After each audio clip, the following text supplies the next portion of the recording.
وہ سوال یہ ہے مولانا کہ تقریباً ہر بھائی کے ذہن میں یہ سوال ہوگا کہ اگر کوئی مسلمان بدعتی ہو، وہ کلمہ شہادت کا اقرار کرتا ہے لیکن وہ بدعتی ہے، تو ایسے بندے کے ساتھ تعلق رکھنا، اس کے ساتھ مل کے عبادت کرنا، یہ شریعت میں کیسا ہے؟ بدعتی کا انجام بہت برا ہے، اور ملک میں ایسے فرق بھی موجود ہیں کہ جن میں بدعتیں موجود ہیں۔ ایسی صورتحال میں بحیثیت مسلم ہمیں کیا کرنا چاہیے؟ مغالطے دور کرنا چاہیے۔ میں مغالطے کہوں گا، ایک دوسرے کو پڑھتے نہیں، اس لیے طرح طرح کے سوال ہیں۔ میں جن نے اہل بیت کی بات کی ہے نا، جانتا ہوں کہ اہل بیت یہ ایسے کام کرتے ہیں، یہ بیتی لوگ ہیں۔ آپ سمجھ لیں بات کہ انجام ان بیچاروں کا کیا برا ہوگا، جبکہ دین میں دو گروہ علماء کے، ظاہروں کی بات نہیں، علماء کے دو گروہ شروع سے چلے آتے ہیں، بڑے بڑے امام اور عالم۔ ایک تو گروہ ان لوگوں کا ہے جو یہ کہتے ہیں کہ ہر بدعت بری نہیں ہے، کل بدعت نظارہ جو ہے یہ مخصوص ہے، عام نہیں ہے۔ کتنی چیزیں جو بعد میں نئی نکلی ہیں اور ان کو کوئی برا نہیں کہتا، خاص کر اہل سنت کے سب طبقات مانتے ہیں، اہل حدیث بھی مانتے، دوسرے یہ دو اذانیں کی جمع کی سب جانتے ہیں کہ یہ رسول اللہ کے زمانے میں نہیں تھی، حضرت ابوبکر کے زمانہ میں نہیں تھی،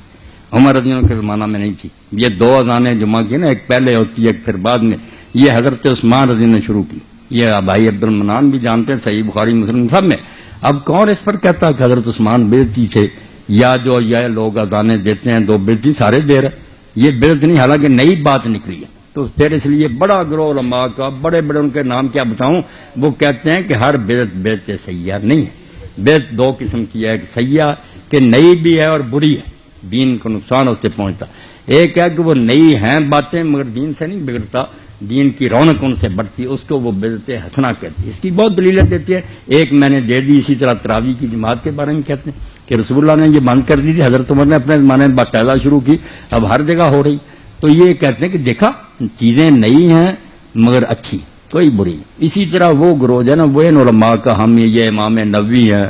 ابن عبدالسلام ہے، ابن حجر، حافظ ابن حجر فتح الباری میں کہتے ہیں، شوکانی کہتے ہیں، یہ اہل حدیث کے علماء، وہ کہتے ہیں بالکل ٹھیک، ہر بدعت بری نہیں، بدعت 5 طرح کی ہے، ایک حرام ہے، ایک مباح ہے، ایک مکروہ ہے، ایک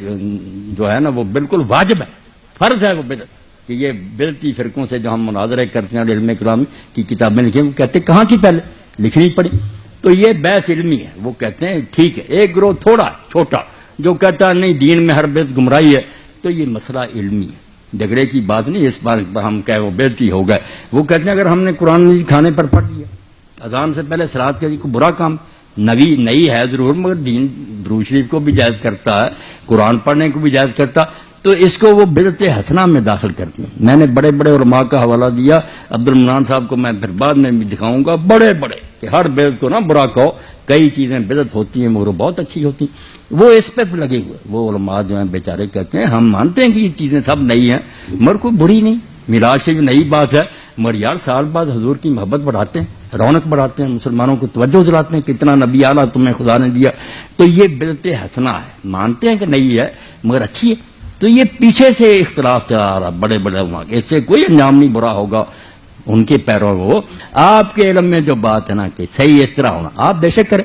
مگر دوسروں کے پیچھے لٹ لے کر نہ جائیں۔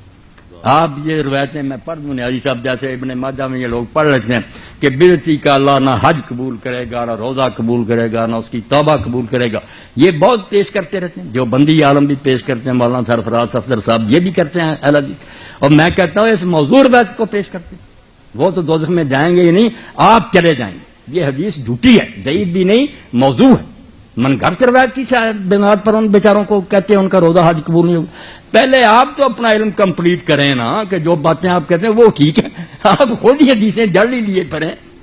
کہ بدعتی کے اللہ توبہ نہیں قبول کی، یہ بھی حدیث ضعیف ہے،